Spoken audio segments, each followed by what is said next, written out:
Shalom. Shalom. Ya, puji nama Tuhan. Saya ucapkan selamat tahun baru Imlek bagi setiap Bapak Ibu yang merayakannya. Kita melihat setiap tahun ke tahun dan kita harus percaya bahwa itu karena kasih kemurahan Tuhan. Itu karena kebaikan Tuhan yang tidak pernah lepas bagi kehidupan setiap kita. Pada pagi hari ini kita belajar satu bagian firman Tuhan yang menjadi karakter kasih, sebuah hal yang memang perlu kita pikirkan dan kita hidupi. Bulan lalu saya juga sampaikan karakter kasih yang pertama. Apa Bapak Ibu masih ingat? Kasih yang sabar. Nah, hari ini dilanjutkan bahwa karakter kasih yang kedua adalah kasih yang murah hati. Kasih yang murah hati. Bukan hati yang murahan, tetapi karena kemurahan telah diubahkan di dalam hati itu, sehingga muncullah hati yang murah itu. Sekali lagi bahwa murah hati bukan kemurahan hidup kita, tetapi karena hati yang telah diubahkan, makanya kita boleh bermurah hati. Bapak Ibu yang dikasihi oleh Tuhan, di dalam 1 Korintus pasal 13 ayat 4, kalau kita baca di situ ada kata kasih itu murah hati. Mari kita baca sekali lagi Bapak Ibu di dalam 1 Korintus pasal 13 ayat keempat. 1 Korintus pasal 13 ayat keempat saja, mari kita bacakan bersama-sama. Nanti bagian kedua kita akan juga bahas Lukas 10 ayat 25 sampai 37. Yang pertama kita baca dulu ayat 1 Korintus pasal 13 ayat 4 saja. Mari kita bacakan bersama-sama dalam hitungan yang ketiga. 1, 2, 3. Kasih itu sabar, kasih itu murah hati. Ia tidak cemburu, ia tidak memegahkan diri dan tidak sombong. Bapak Ibu yang dikasihi oleh Tuhan, sebagai korelasi di dalam kasih yang murah hati, mari kita membahas bagian yang lain di dalam Lukas pasal 10 ayat 25 sampai 37. Mari kita bacakan ayat ini juga secara bergantian. Saya membacakan ayat yang ganjil, Bapak Ibu membacakan ayat yang genap, kita bergantian membacanya sampai ayat yang 37. Lukas pasal 10 ayat 25. Saya memulainya dan Bapak Ibu akan membacakan ayat yang genap. Di bawah perikop orang Samaria yang murah hati. Pada suatu kali berdirilah seorang ahli Taurat untuk mencobai Yesus. Katanya, "Guru, apa yang harus kuperbuat untuk memperoleh hidup yang kekal?"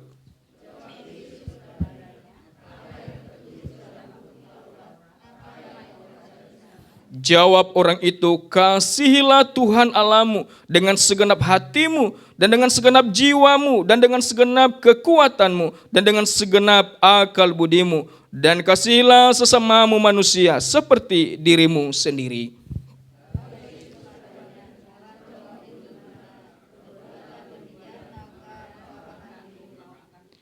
Tetapi untuk membenarkan dirinya, orang itu berkata kepada Yesus, "Dan siapakah sesamaku manusia?"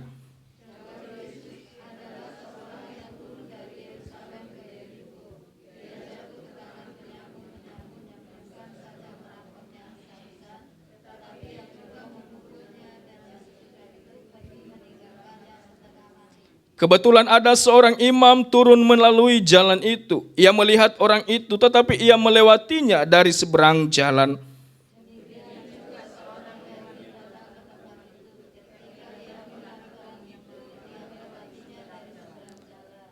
Lalu datang seorang Samaria yang sedang dalam perjalanan ke tempat itu. Dan ketika ia melihat orang itu, tergeraklah hatinya oleh belas kasihan.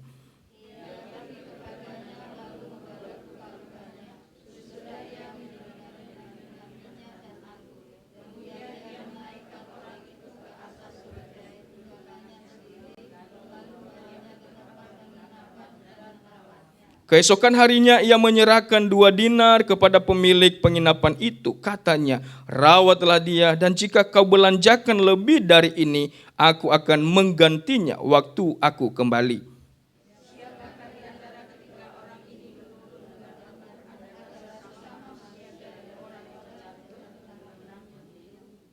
Jawab orang itu, orang yang telah menunjukkan belas kasihan kepadanya.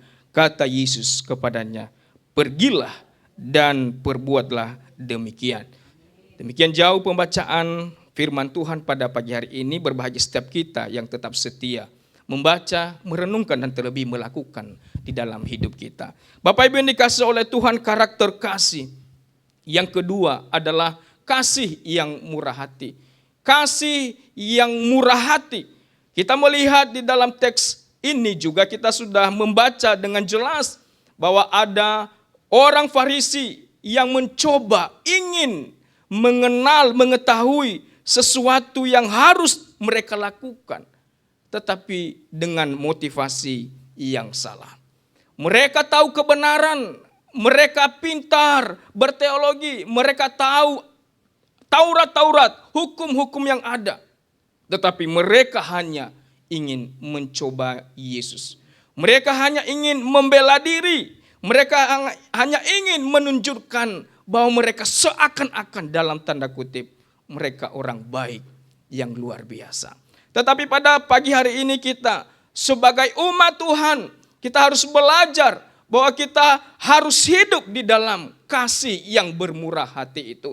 Kita harus punya hati yang dimana kita boleh menunjukkan kasih yang nyata, benar-benar nyata dan bisa terlihat dan dirasakan oleh orang lain. Bapak Ibu dikasihi oleh Tuhan, mari kita melihat dari definisi kata dari murah hati ini. Saya memberikan satu arti di dalam bagian ini, yaitu bahwa sebuah dorongan belas kasihan. Ada sesuatu dorongan yang dimana digerakkan dari dalam, yang dikuatkan, yang didorong dari dalam, keluar di dalam pengelolaan di dalam pikiran dan diwujudkan nyata di dalam tindakan yang ada. Bapak Ibu dikasihi oleh Tuhan, ada satu dorongan. Kenapa bisa ada dorongan di dalam hati itu? Karena lebih dulu Allah telah memproses hati kita, telah diubahkan menjadi seorang pribadi yang memiliki kasih yang sesungguhnya sama seperti Dia. Sehingga dorongan itu lagi tidak bisa dielakkan, tidak bisa dibantahkan. Sesungguhnya ada dorongan, ada kekuatan dari dalam karena sudah ada hal yang mencoba menggerakkan dari dalam. Itulah murah hati dan bisa dikelola oleh pikiran dengan selaras dari hati sehingga wujudnya ada satu tindakan yang nyata. Itulah murah hati. Itulah sebuah hal yang perlu kita pikirkan bersama, di mana hidup kita yang telah lebih dulu mengalami kemurahan Tuhan, sesungguhnya di dalam hati kita ada sebuah dorongan itu yang harus ingin kita lakukan di dalam hidup kita. Bermurah hati kepada orang yang membutuhkan. Kita juga harus mengerti hal ini. Bermurah hati bukan dengan sembarangan juga. Kita harus tahu bahwa orang yang kita tolong, orang yang kita kasih, dalam belas kasihan kita, kita tahu mereka membutuhkan. Kita juga harus berhikmat di dalam bermurah hati. Kita juga bertanggung jawab apa yang bisa kita persembahkan dengan sesama kita, dan itu untuk Tuhan. Dan kita juga harus bertanggung jawab tidak dengan sembarangan. Kita harus bermurah hati kepada mereka yang membutuhkan. Ada juga yang tidak membutuhkan sebenarnya, hanya ingin saja untuk dibelas kasihan. Sesungguhnya kita juga harus mengerti hal ini, berhikmat Bapak Ibu. Terkadang kita bingung, bagaimana kita bermurah hati Pak? Bagaimana kita berbelas kasihan? Saya katakan bahwa kita harus tahu, melihat orang itu, apakah dia membutuhkan atau tidak. Saya percaya kegerakan di dalam hati kita, kita akan sadar siapa yang akan kita tolong dan penuh dengan kasihan. Pasti kita tahu, tanpa dikasih tahu, tanpa disuruh, kita pasti ada punya kegerakan. Karena kita tidak akan bisa juga berbelas kasihan kalau tidak Tuhan menggerakkan kita Bapak Ibu. Pasti ada sebuah dorongan itu Bapak Ibu. Kita tahu siapa yang kita butuhkan. Sekali lagi juga, jangan sembarangan memberikan belas kasihan itu. Karena sekarang banyak juga orang-orang yang merasa, aduh selalu gimana ya. Dan hidupnya kita lihat tidak bertanggung jawab. Dan kita juga membuka hati kita, memang banyak orang-orang yang harus kita kasihi. Kita harus bermurah hati bagi mereka. Tetapi ingat, mereka yang sungguh-sungguh membutuhkan. Karena persembahan yang kita berikan, pertolongan, belas kasihan kita berikan, itu sebuah persembahan kepada Tuhan. Persembahan kita harus bertanggung jawab di hadapan Tuhan. Kita berbelas kasihan tanpa dilihat orang. Kita berbelas kasihan tanpa diperhatikan, tanpa diumumkan, dan segala macam. Dan itulah murah hati yang terdorong dari dalam diri kita. Saya mengajak bagi kita di pertama khutbah ini, kita harus pikir, Tuhan, siapa sih yang aku harus tolong? Karena ada dorongan di dalam hatiku, aku harus berikan, aku harus salurkan bagi mereka, supaya dengan tujuan mereka ringan di dalam kesulitan yang dialami. Ini murah hati, ini sebuah aplikasi yang ada. Murah hati itu bukan sebatas doa memang. Dan itu perlu, tetapi sebuah tindakan nyata. Kasih itu nyata. Katanya meringankan kesulitan yang dialami. Sekali lagi Bapak Ibu, jangan juga terjebak kita.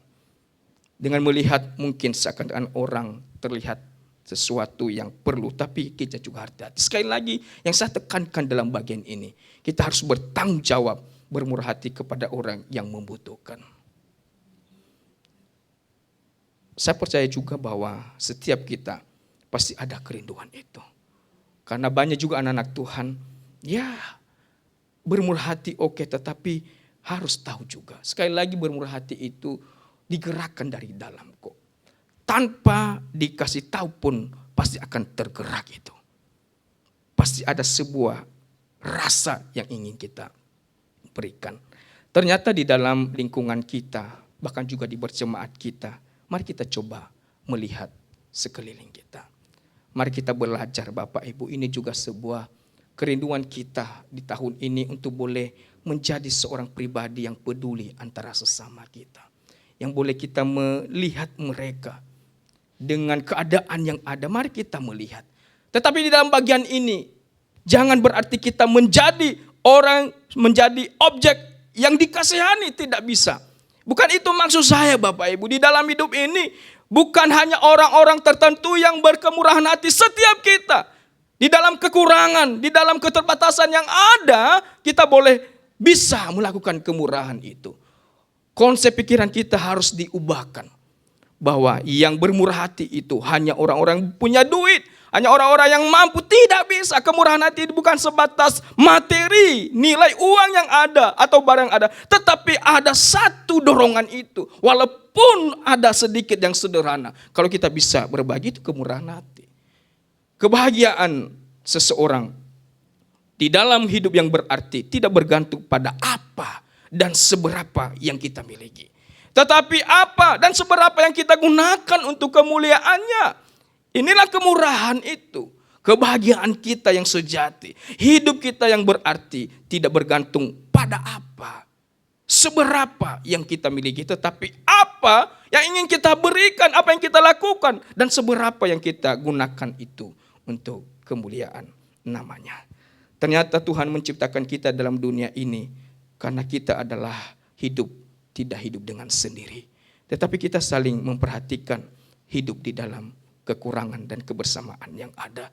Begitu juga di dalam jemaat GK Pondok Chandra Indah, mari kita belajar nilai kekeluargaan, nilai kebersamaan, gereja yang bertumbuh, gereja yang bisa berdampak kalau jemaatnya saling memperhatikan antara satu dengan yang lain.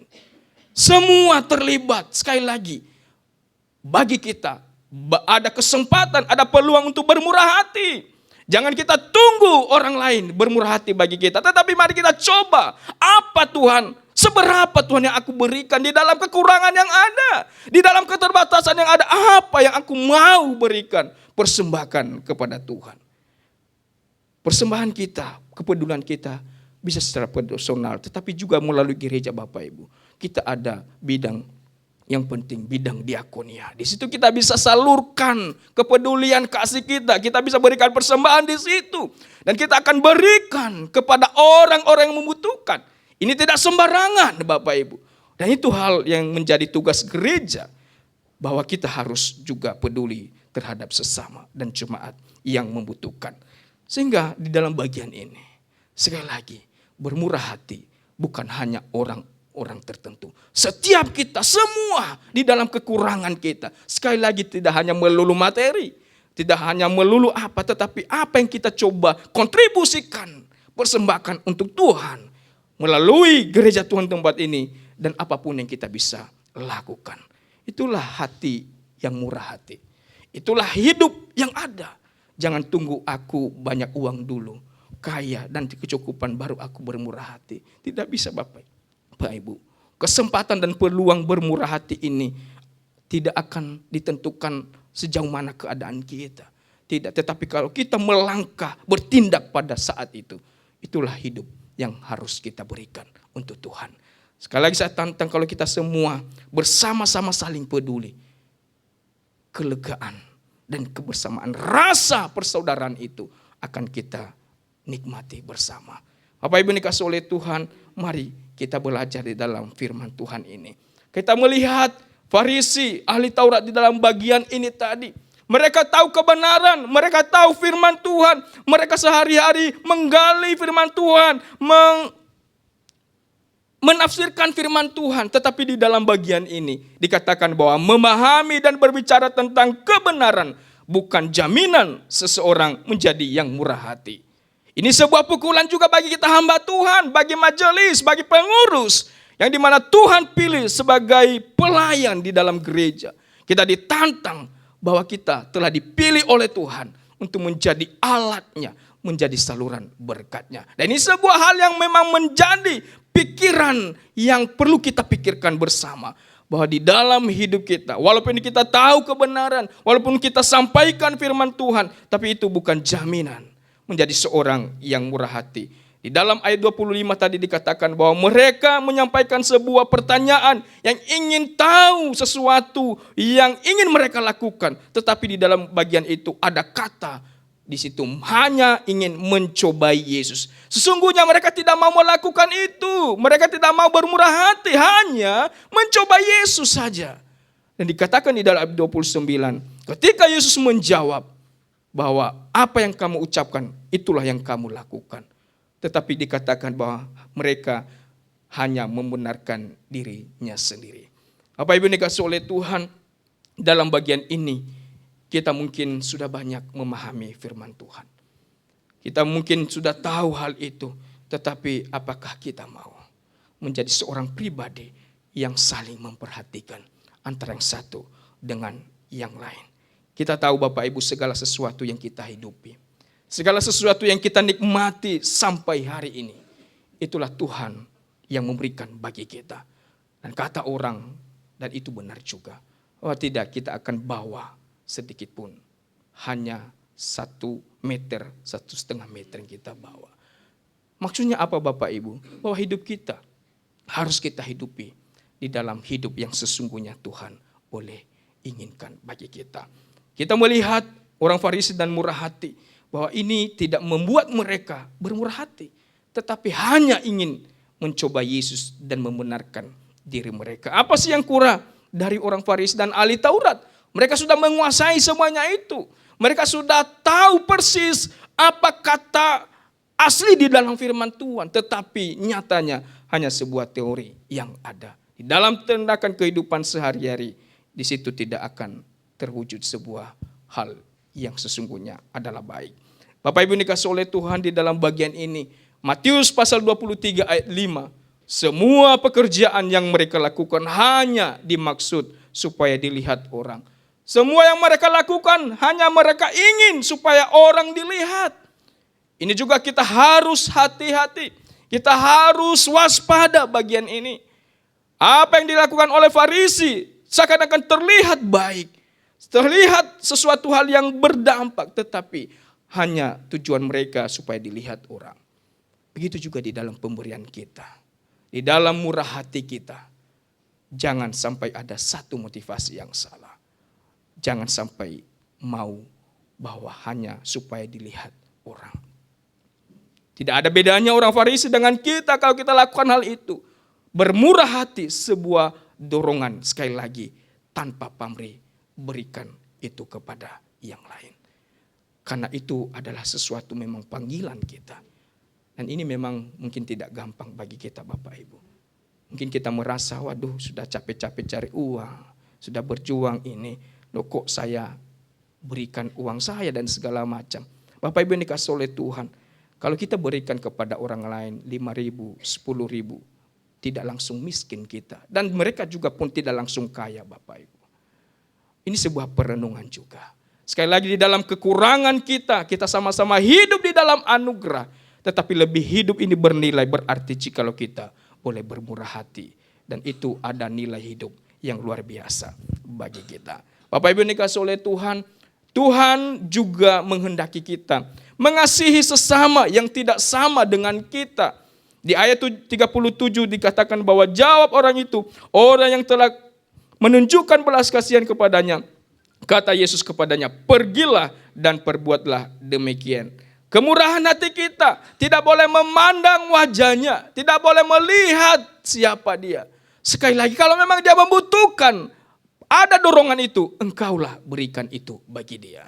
Karena itulah sebuah hal yang Tuhan inginkan bagi kita. Jangan kita peta-petakan.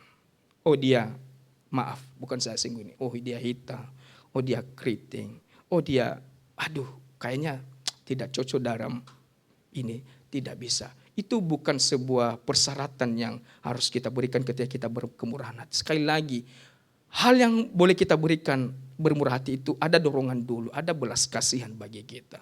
Tetapi kita melihat dia membutuhkan atau tidak. Apakah dia hidupnya seperti apa juga. Sekali lagi itu yang harus kita pikirkan bersama. Jangan lihat dari luarnya apakah dia sama dengan suku saya. Apakah dia sama dengan kulit saya. Dan segala macam. Itu dunia yang terus bergejolak di dalamnya. Tetapi kita sebagai anak Tuhan, mari kita belajar dalam bagian firman Tuhan ini.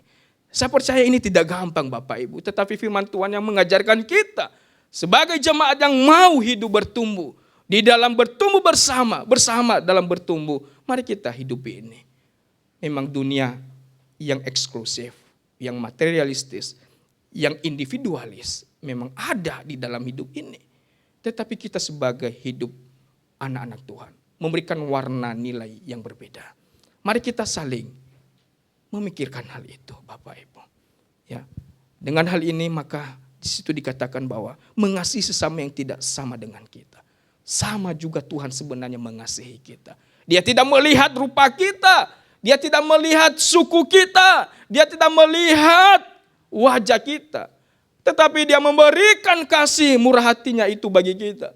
Dengan cuma-cuma. Dengan menyerahkan bagi kita. Di dalam pilihannya, kedaulatannya bisa terjadi. Bapak Ibu dikasih oleh Tuhan, begitu juga hidup kita.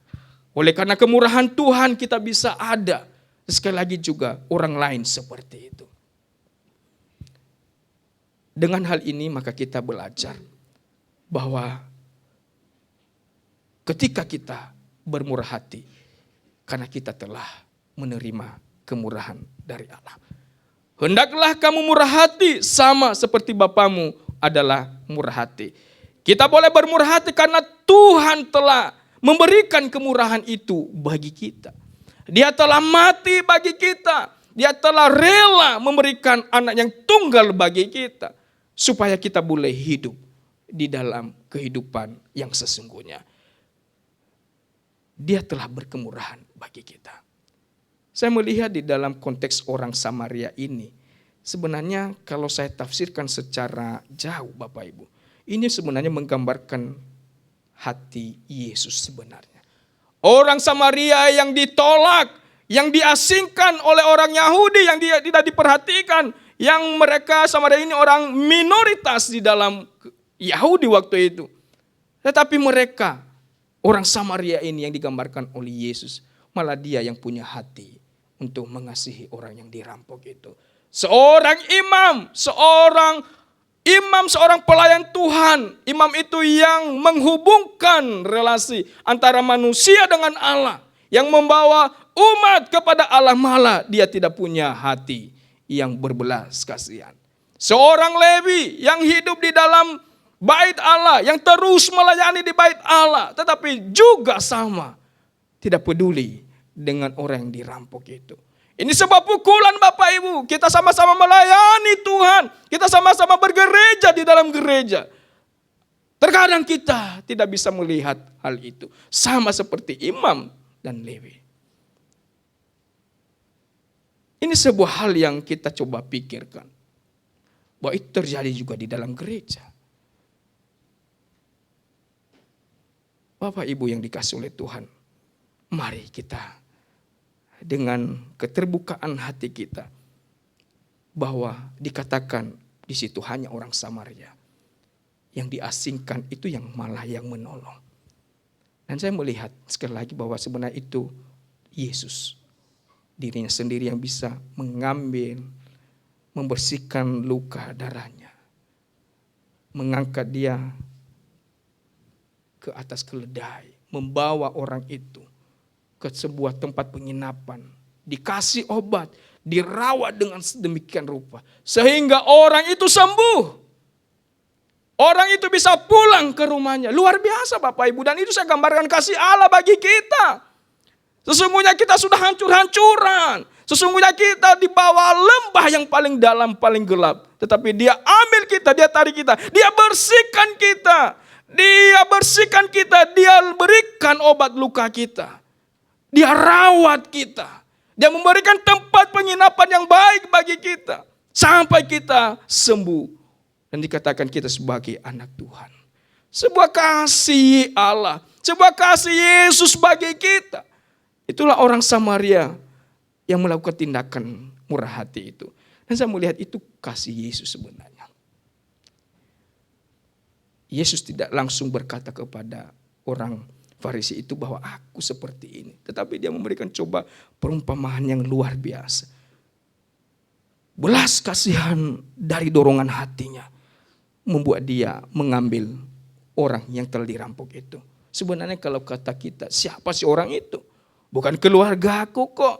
Orang lain kok. Tetapi orang Samaria itu, dia tidak melihat siapa orang itu. Tapi ada dorongan dalam hatinya. Dia ambil dan dia rawat. Dia luar biasa. Dia punya keledai tetapi dia pakai untuk orang yang dirampok itu. Luar biasa. Apa yang dikasih oleh Tuhan untuk mengerti akan hal ini. Sekali lagi bahwa kita coba membuka hati kita.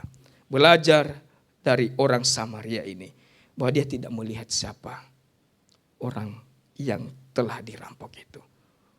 Tapi hanya dia melihat orang itu sedang di dalam keterpurukan. Orang yang dirampok itu benar-benar hampir mati, setengah mati di dalam bagian ini. Dan dia membutuhkan pertolongan. Dan orang Samaria itu bertindak tanpa berpikir panjang. Tanpa berpikir, stop dulu, saya perhatikan dulu. Tidak. Tetapi inilah sebuah hal yang baik. Untuk kita coba pikir bersama. Dan kita harus juga belajar di dalam bagian ini. Bapak Ibu dikasih oleh Tuhan. Murah hati adalah buah. Atau hasil dari diri seseorang yang telah menerima kemurahan Tuhan. Ini adalah sebuah hasil. Sebuah buah dari diri kita yang telah menerima kemurahan dari Tuhan.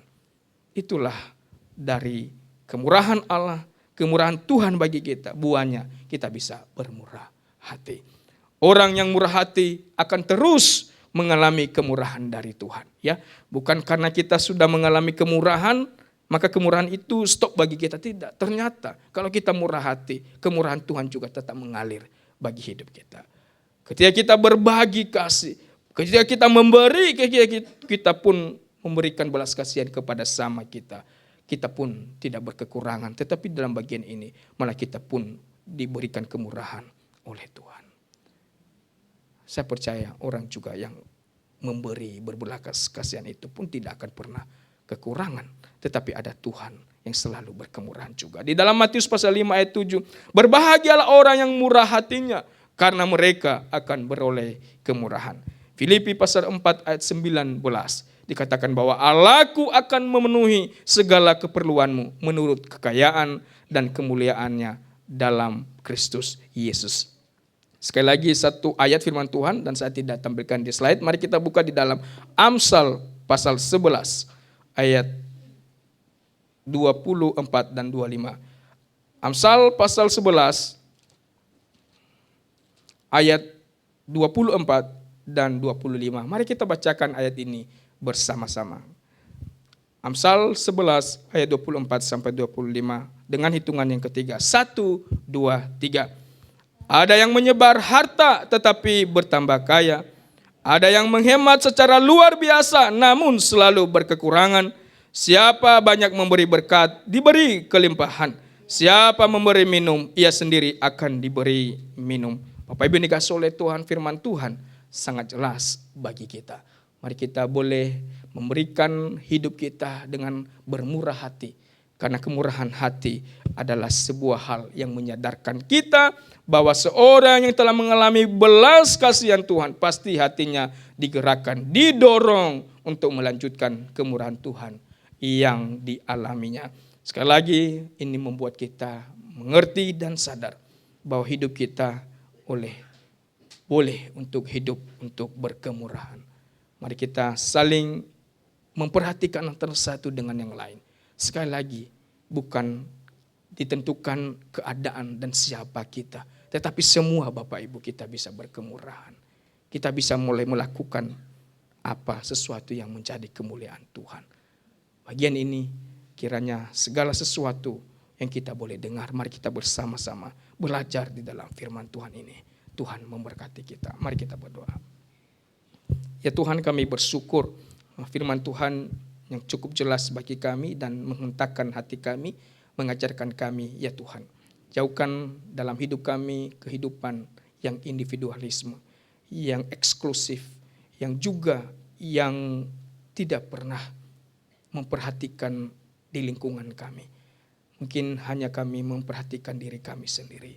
Tuhan, tolong kami di dalam kekurangan, keterbatasan kami, siapapun kami, seluruh jemaat kami bersama-sama ya Tuhan. Dengan rasa kebersamaan, kepedulian, dan kemurahan hati itu akan memberikan nilai yang luar biasa di dalam berjemaat kami, di dalam bergereja kami. Banyak orang-orang yang mungkin membutuhkan pertolongan kami, banyak orang yang ingin untuk kami perhatikan, dan kami beroleh hati yang bermurah hati itu ya Tuhan. Tolong kami seluruh jemaat-Mu boleh bersama-sama hal ini. Kami bersama-sama menghidupi firman-Mu. Kalau kami pun melakukannya ini sebuah rasa yang luar biasa yang kami boleh nikmati bersama di dalam berjemaat yang ada. Terima kasih Tuhan, tolong kami, sertai kami di dalam hidup ini. Engkau Allah yang terus kami tinggikan dan kami muliakan. Di dalam nama Yesus kami berdoa dan bersyukur. Haleluya. Amin.